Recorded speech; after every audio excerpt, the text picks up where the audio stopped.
여러분 반갑습니다. 그리고 제가 이 백제와 부여의 역사와 전설에 대해서 한 말씀 드리게 된 것을 무척 영광으로 생각합니다. 역사는 정말 사실의 기록인가?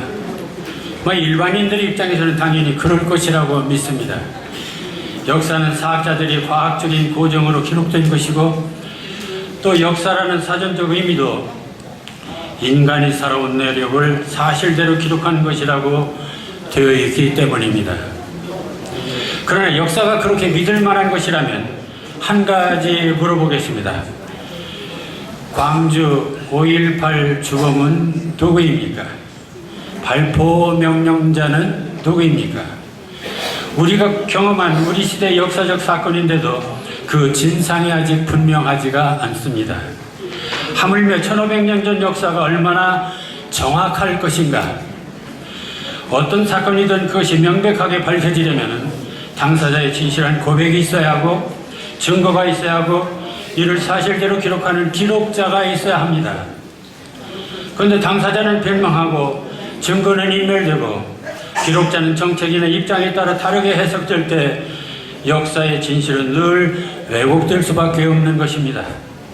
더구나 전승국과 패전국의 경우, 패전국의 역사는 전승국에 의해서 늘 왜곡되고 날조되리라는 것은 불문가지가 아니겠습니까? 백제의 고도 부여 땅에 와 보시면 백제시대 흔적은 박물관에서나 몇 점 찾아볼 수 있고, 시내엔 덩그란 5층 탑 하나가 서 있을 뿐입니다. 원래 이 탑은 백제시대 정림사에 세워진 우리나라 최고의 석탑이었습니다. 그러나 서정박이 660년 백제를 함락하고는 이 탑에 대당, 평, 백제국 비명이라는 이 치욕의 문자를 새겨놓으면서 이 탑은 그 뒤 소정방빈이 평제탑이냐 하는 이름으로 불려졌습니다. 그래 1942년 이 탑이 백제시대 정림사의 절탑으로 밝혀지기 전까지 백제 후손들은 이 1300년이란 오랜 세월을 평제탑이란 이 탑의 기록을 역사로 믿었고, 이 탑을 볼 때마다 패전국의 죄인이 되어 길을 펴지 못했습니다. 또한 선조들의 무능을 원망이나 하며 살아오게 된 것이 바로 부여의 왜곡된 비극의 역사입니다. 자, 그런데 백제사 왜곡의 비극은 이것만이 아니었습니다. 최근에 필자가 그동안 백제 전설들을 검토하기 위해서 김부식과 김일현의 삼국사기와 삼국유사를 비교하는 과정에서 이들이 고구려 백제 신라의 역사를 쓰면서 유독 이 나당이 연합해서 백제를 침공한 사실에 대해서는 전혀 객관성이 없는 정말 해괴한 괴담으로 날조해서 백제사를 훼손한 사실을 발견하게 되었습니다. 자, 한편 부여 땅에는 전설이 많습니다. 전설은 어떤 실물에다가 가공적인 이야기를 덧붙인 입으로 전해 내려오는 고대 소설이 아니겠습니까? 그런데 여기서 문제가 되는 것은 이 전설의 경우 늘 그 이야기에 어떤 실물이 거명된다는 데서 바로 객관적인 역사와 혼동하는 일입니다. 그것은 오늘의 역사 소설에서도 그렇습니다. 그때 이처럼 백제사나 백제 전설이 실제와 허구 사이에서 혼란을 갖게 된 것은 바로 이 김부식의 삼국사기와 김일현의 삼국유사의 기록이 바로 역사와 허구를 구별하지 않고 썼다는 데도 문제가 있습니다. 이들 삼국사기와 삼국유사에는 역사적 사실의 기록에다가 귀신, 잡소리까지 함께 기록하고 있어서 이것을 유일한 역사 전범으로 알고 있는 한국인들의 역사의식과 현실의식 속에는 늘 사실과 허구를 혼동하고 과학과 미신을 혼동하는 불행이 있습니다. 또한 전설의 경우 거기에는 인간을 선도하려는 선의 전설도 있지만 정치적으로 민심을 교란하고 상대방의 사기를 꺾기 위한 악의적인 이야기도 있다는 데 문제가 있습니다.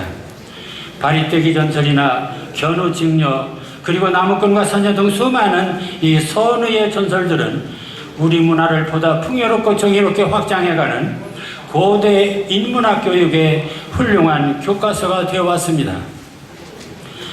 그러나 부유지방에 떠도는 이 백마강과 조룡대, 낙화암 전설 등은 그 의도가 너무 불순하고 악의적일 뿐만 아니라 그 줄거리 또한 반문화적인 것이어서 백제인들에게는 한없는 모욕을 느끼게 하고 역사적으로는 사대모와의 극치를 보이는 것이기에 이런 이야기를 계속 전승문화로 언급한다는 것조차 부끄러운 일이 아닐 수가 없습니다.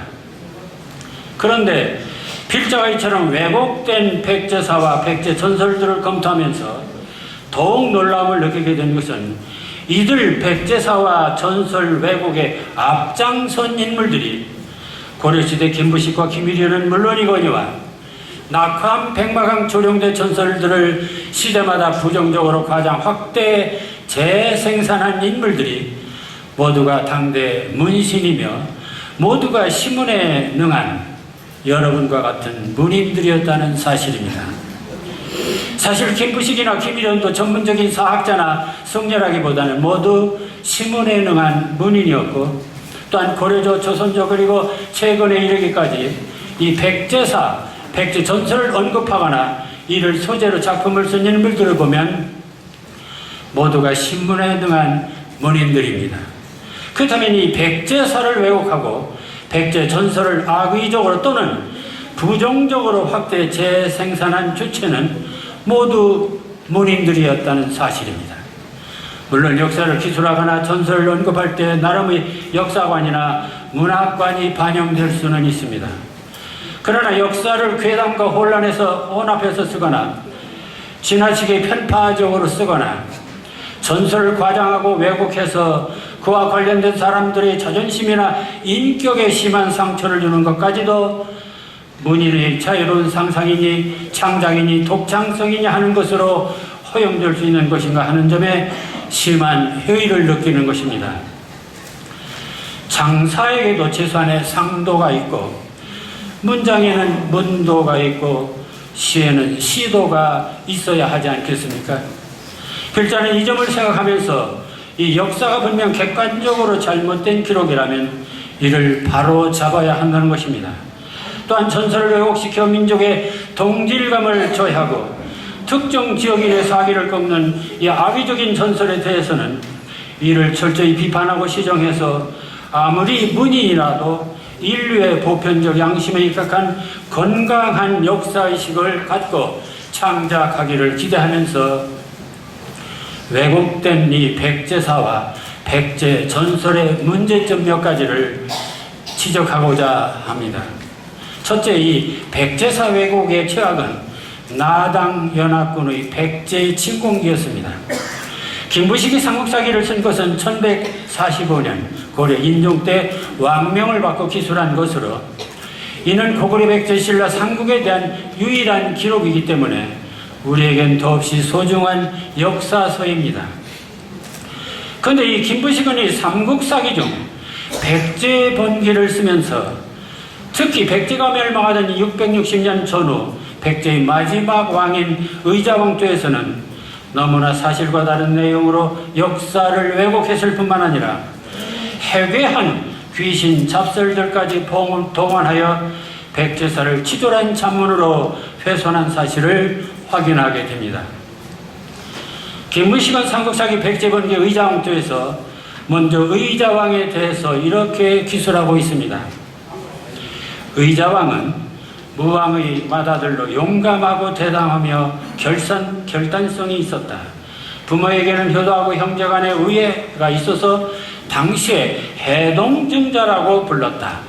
자, 이렇게 써놓고는 제후 20년 중 15년 이후부터는 철저히 의자왕을 사치와 음란과 향락과 충신탄압에 아주 부패하고 무능한 왕으로 몰고 갑니다. 기록을 보면 의자왕 15년 2월 태자의 궁을 수리하는 데 대단히 사치스럽고 화려하게 하였다.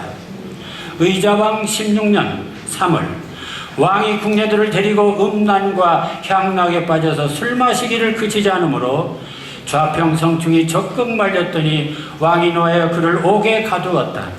이로 말미암아 감히 가나려는 자가 없었다. 성충은 옥에서 굶주려 죽었다. 자, 이처럼 김부식의 삼국사기 백제번기 의자왕조에서 제후의 15년 이후의 기사를 보면 의자왕은 사치와 음란과 향락과 충신탄압과 정세판단 부족의 대표적인 인물로 꾸며지게 됩니다. 그래서 이 대목을 보는 사람들은 신라가 백제 침공에 대한 이 적개심보다는 오히려 선조 의자왕의 타락과 무능을 원망하는 심리를 갖게 됩니다.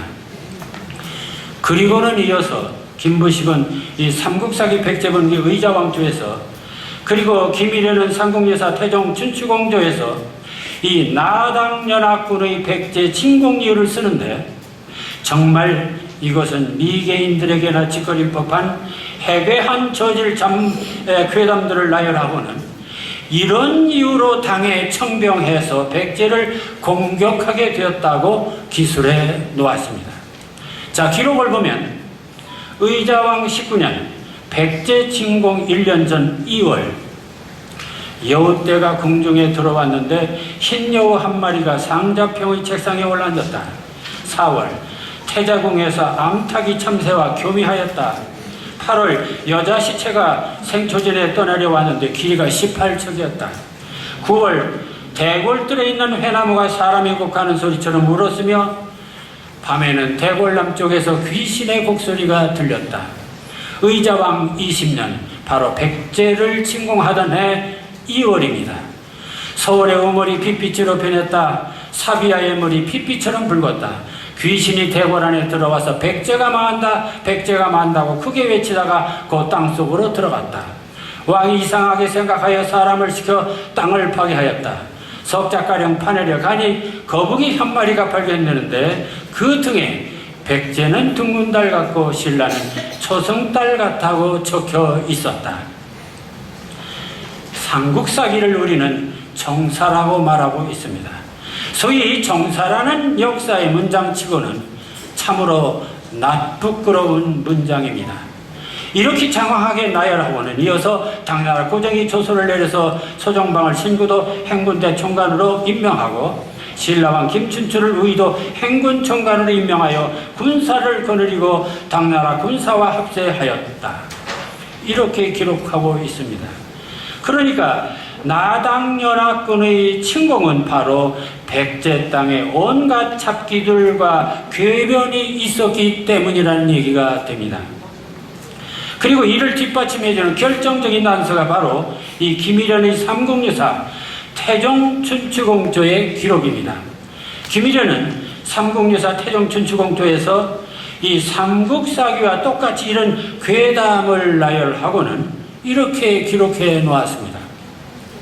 태종은 백제국에 많은 궤변이 있다는 말을 듣고 5년, 바로 658년입니다.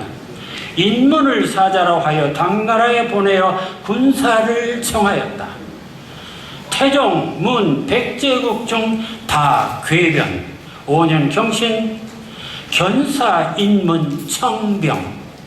그러자 당나라 고종은 소정방을 신구도 행군 총관으로 삼아 13만 군사를 이끌고 가서 치게 했다. 자, 이렇게 이들의 기록을 보면 백제가 망한 것은 철저히 의자왕의 타락과 무능이었고 나당연합군 18만이 백제를 침공한 이유는 바로 백제 땅에 회개한 잡기들의 난동과 궤변 때문이라는 것입니다. 역사는 사실의 기록이지 괴담이 아닙니다. 전쟁은 이성을 가진 인간들이 생사를 거는 치열한 현실이지 잡기들이 출몰해서 궤변을 일으키는 그런 허무맹랑한 괴담이 아닙니다. 또 판타지도 아닙니다. 자, 그런데도 문제는 지금까지 이를 부정할 만한 근거가 없었습니다. 왜냐하면 삼국유사, 삼국사기가 유일한 삼국사의 역사서였기 때문에 그렇습니다. 그런데 필자가 이 삼국사기 전부를 비교 검토하는 과정에 이 의자왕의 타락과 귀신 괴담으로 나당연합군이 백제를 침공했다는 이 삼국사기 백제번기의 기록은 모두가 거짓이라는 결정적인 증거를 바로 같은 삼국사기 신라번기에서 발견하게 되었습니다. 앞서 김부식이 삼국사기, 백제번기, 김일현의 삼국유사, 여기에서는 백제 침략 이후를 태종은 백제국에만을 궤변이 있다는 말을 듣고 5년의 인문을 사자로 하여 당나라에 보내 군사를 청하였다라고 했는데, 김부식은 같은 삼국사기 신라본기 무열왕조에서 660년 신라가 당과 연합하여 백제를 침공했던 사실을 이렇게 또 적어 놓았습니다. 무열왕 6년 659년, 바로 백제 침공 1년 전입니다. 4월, 백제가 자주 국경을 침범하므로 왕이 백제를 공격하기 위하여 당나라에 사신을 보내 군사를 구걸하였다. 왕 6년 하 4월, 백제 범경, 왕장 벌지, 견사 입당, 걸사라 했습니다. 그리고는 동년 10월 왕이 조정에 앉아서 당나라에 파병을 요청한 데 대한 회보가 없음을 걱정하고 있었다라는 말까지 첨부하고 있습니다. 자, 그리고서 그 다음 해 바로 3월, 당고종이 소정방을 신구도 행정대총관으로 삼고 김인문을 부대총관으로 삼아서 수륙 13만 대군을 거느리고 백제를 치게 하였다는 얘기가 삼국사기 바로 신라본기에 분명히 적어 놓았습니다. 필자는 이 대목을 보면서 참으로 경악과 분노를 금할 수가 없었습니다. 도대체 이 백제사가 이렇게 황당하게 왜곡되고 짓밟힐 수가 있는가? 이것은 역사가 아니라 사기다.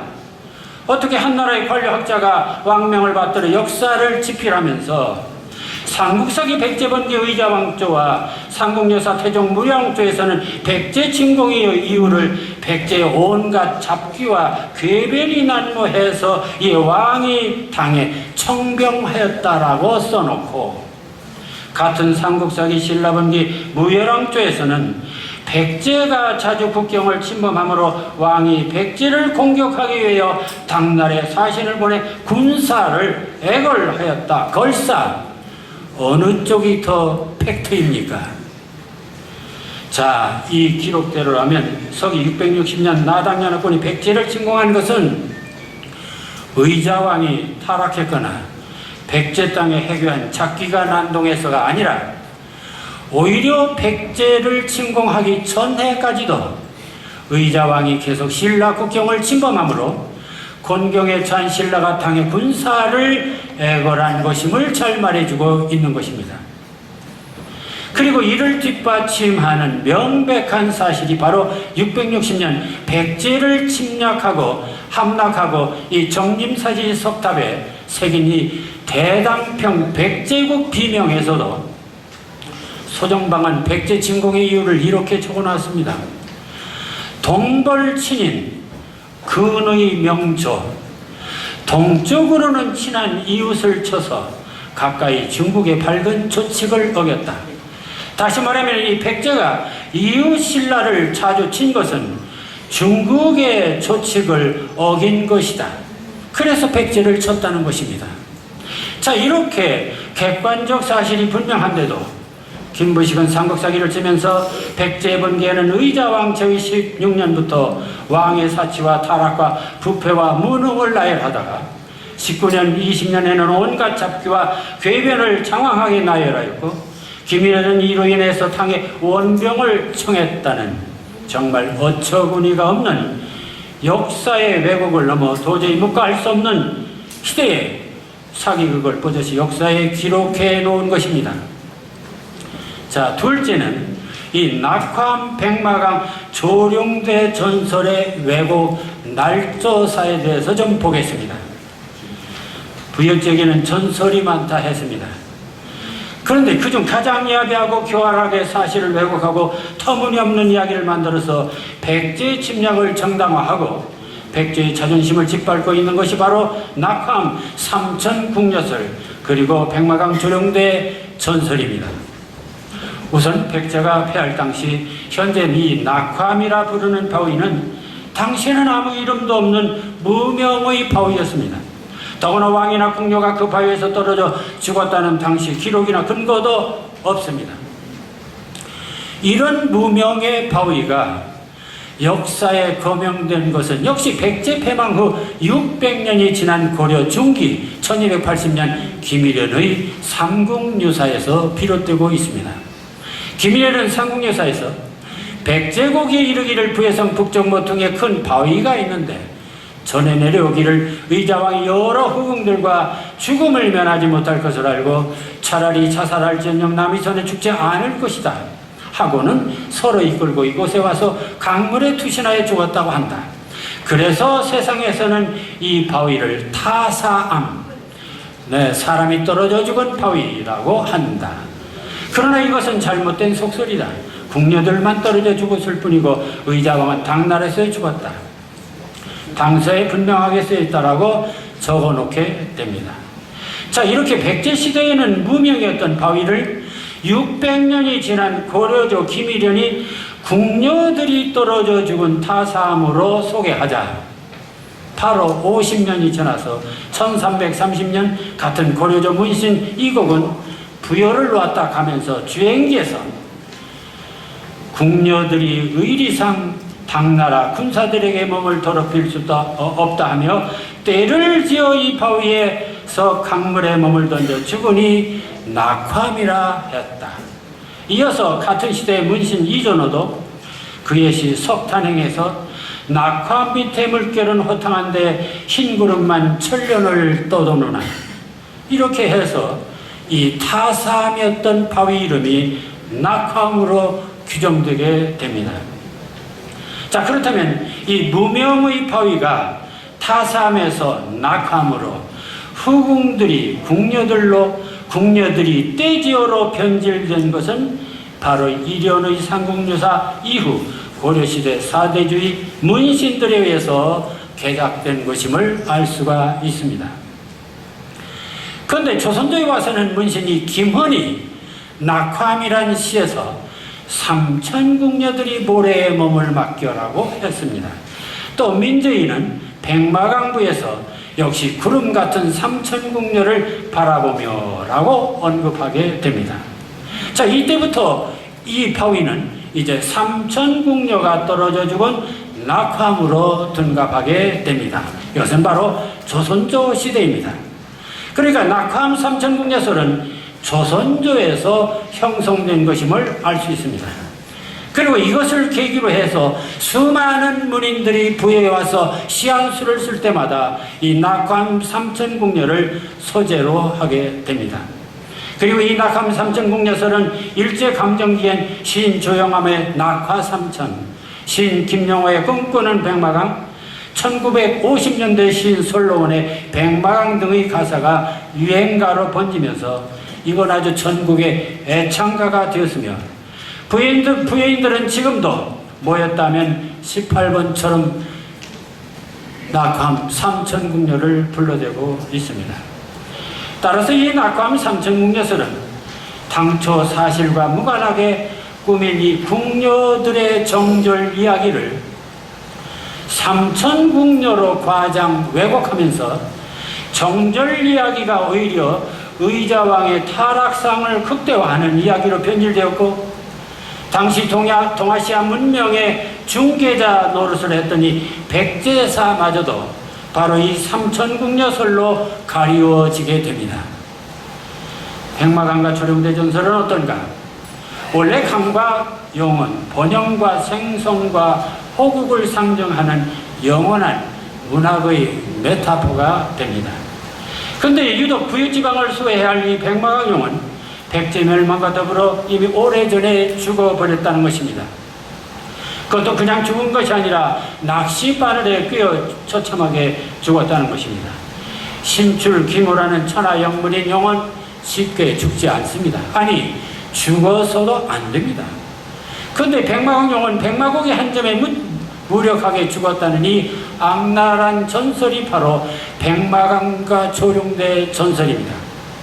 그런데 이 전설의 시발점 역시 김일현의 삼국유사입니다. 기록에 또 사비하 강변 위에 바위 하나 있는데 소정방이 일찍이 이 바위 위에 앉아서 어룡을 낚았기 때문에 바위 위에는 용이 꿇어앉은 자국이 있다. 그래서 이름을 용암이라 하였다.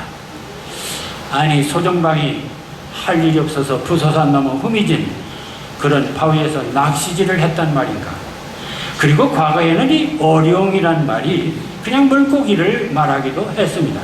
그런데 김일현은 이 어룡을 용으로 단정했고, 이 문장에서 더 분노를 금할 수 없는 것은 용이 꿇어앉은 자국, 용괴지력이라는 말입니다.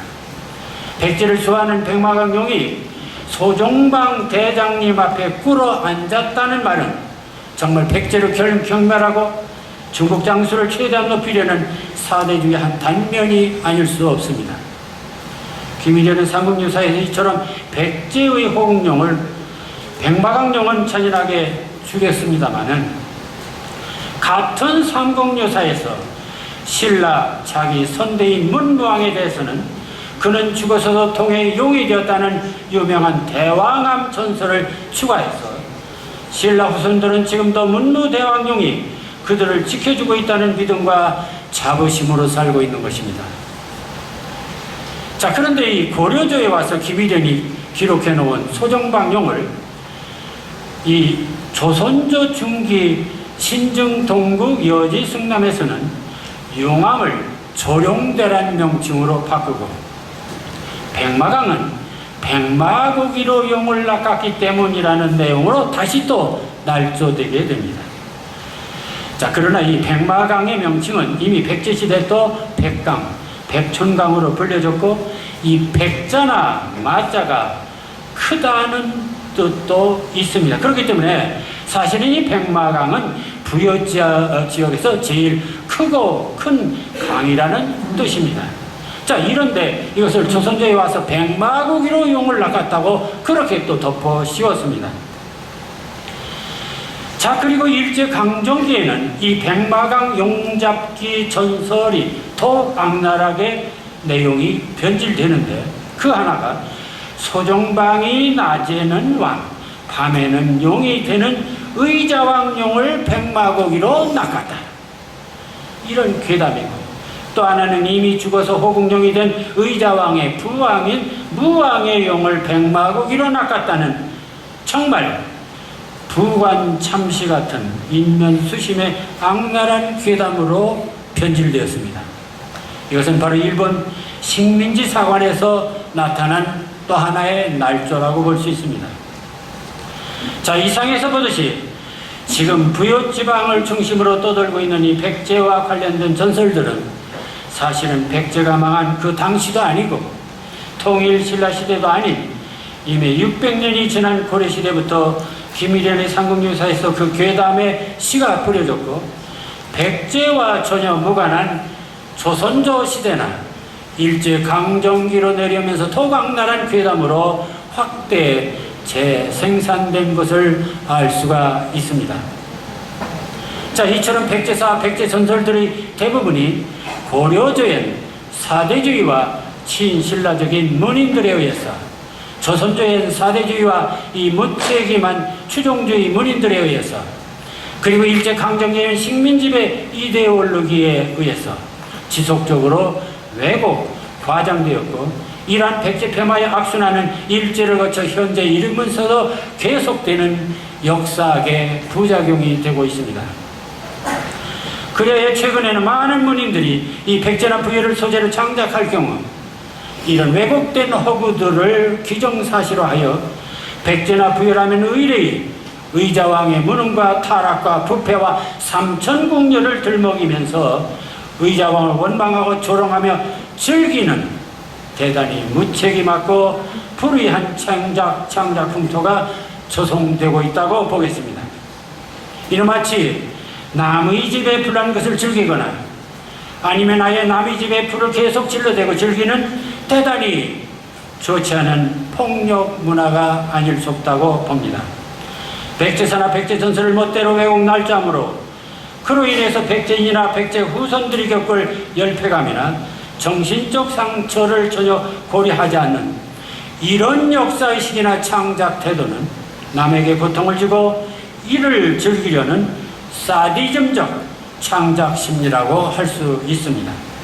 이런 한국사, 한국 문학사의 이 병리적 악습은 건전한 민족 문화를 해치고 지역 감정을 조장하는 것이며 그처럼 편협한 문학 정신으로는 세계화 시대에 부응한 민족 문학을 꽃피울 수 없는 것입니다. 이제 한국사는 그리고 한국 문학사는 사실과 환상이 혼합된 이 역사와 허구가 혼미한 미망에서 벗어나야 한다고 봅니다. 백제도 고구려도 신라도 다 망했습니다. 그런데 같은 민족 같은 나라 안에서 유독 백제사와 전설만을 지금까지 지속적으로 폄하하고 왜곡하는 이런 병적인 악순환의 고리는 이제 끊어야 한다고 봅니다. 그것이 민족사를 바르게 세우는 것이고 민족 공용의 대의를 실현하는 길입니다. 하여 차제의 필자는 분명히 백제사의 왜곡된 부분을 강력히 고발하고 특히 악의적으로 계속 확대 재생산되고 있는 이 전설들의 실상을 파헤쳐서 만천하에 알리기로 하였습니다. 그리고 그동안 백제 역사 왜곡 행위가 주로 당대의 문인들에 의해서 이루어진 만큼 필자도 같은 문인으로서 백제사 바로잡는 시와 산문을 통해서 이런 악폐를 청산하고자 정림사지 5층 석탑아 낙화암의 불꽃놀이 조룡대를 없애버려라 백마강은 불사의 용이다 얘가 바로 백제의 하늘이다 이런 시와 산문을 통해서 저는 이시 치시 이문치문의 계기로 삼고자 하였습니다. 보다 자세한 내용은 특강 자료를 참고해 주시기 바랍니다. 경청해 주셔서 감사합니다.